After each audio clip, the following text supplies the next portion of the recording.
Seringkali saya mendapatkan pertanyaan yang sangat menarik dari siswa didik saya. Ketika para siswa saya menanyakan, Pak, bagaimana sih caranya kita supaya kita tuh semangat gitu kalau misalnya mau sekolah, semangat buat belajar. Tapi pada kenyataannya kok kayaknya ada aja pengganggunya ya. Kadang rasa malas, kadang rasa bosan. Dan hal tersebut jelas akan mengganggu sekali konsentrasi kami supaya kami bisa semangat. Ini menarik sekali. Karena memang hal ini terjadi secara umum ya, tidak hanya pada siswa saja, namun boleh jadi ini juga terjadi sama mahasiswa. Nah, buat kamu yang saat ini mengalami hal tersebut, video pembahasan kali ini cocok banget. Pernah suatu ketika saya memberikan penjelasan kepada siswa didik saya bahwa jangan lagi menempatkan belajar ini sebagai kewajiban. Karena kalau misalkan belajar ini ditempatkan sebagai kewajiban, ada kalanya kita merasa malas, kita merasa bosan.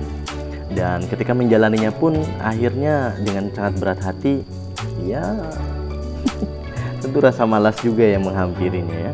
Karena menjalannya tidak dengan sukacita. So, gimana sih caranya supaya kita tuh jadi tetap semangat? Nah, maka saya menyampaikan bahwa tempatkanlah belajar ini sebagai kebutuhan, bukan lagi sebagai kewajiban. Karena kalau misalkan yang namanya kebutuhan, kapanpun dan dimanapun, dalam situasi seperti apapun, kita akan senantiasa mencarinya. Sama kayak misalnya lagi makan ya. Konotasi makan itu adalah merupakan sebuah kebutuhan. Beda ya. Karena kalau misalkan makan merupakan sebuah kewajiban, ada kalanya kita lagi malas makan, tapi kita harus makan di jam-jam tertentu. Akhirnya kita juga makannya tidak semangat. Dan ya tidak penuh dengan sukacita. Kita pun tidak merasa menikmati makanan tersebut, hidangan tersebut. Lain halnya dengan misalnya kita menempatkan makanan ataupun proses makannya itu sebuah kebutuhan. Pada saat kita merasa lapar, kapanpun dan dimanapun, kita akan senantiasa mencari makanan untuk memenuhi asupan nutrisi tubuh kita. Setidaknya kita tidak lapar karena kita butuh hal tersebut. Nah, hal ini sejalan kalau misalkan kita menganggap bahwa belajar adalah sebuah kebutuhan. Pak, memangnya belajar itu harus tentang semua mata pelajaran?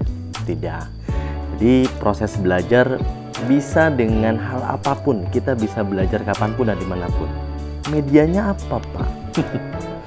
Medianya banyak sekali. Kita bisa belajar dari keseharian kita, bisa melihat, menganalisa hal-hal apa saja yang terjadi di kehidupan sekitar. Kemudian kita bisa belajar juga hal apa sih yang kita butuhkan. Kita tuh lagi pengen bisa apa. Kita bisa streaming lihat YouTube, kita bisa browsing, kita bisa baca-baca artikel. Jadi konotasi belajar tidak hanya tentang melulu mata pelajaran, tapi belajar ini bisa banyak hal sekali. Dan tentunya pastikan teman-teman belajar sesuatu hal yang memang dibutuhkan dan relate dengan kebutuhan sehari-hari. Itu dia. So, mulai dari saat ini, yuk kita sama-sama tempatkan belajar sebagai kebutuhan, bukan lagi sebuah kewajiban. Agar kapanpun dan dimanapun kita senantiasa mencari ilmu. Itu saja yang bisa saya sampaikan pada kali ini. Selalu jaga kesehatan dan pastikan selalu bahagia. Kita ketemu lagi nanti di video berikutnya. See you, bye-bye.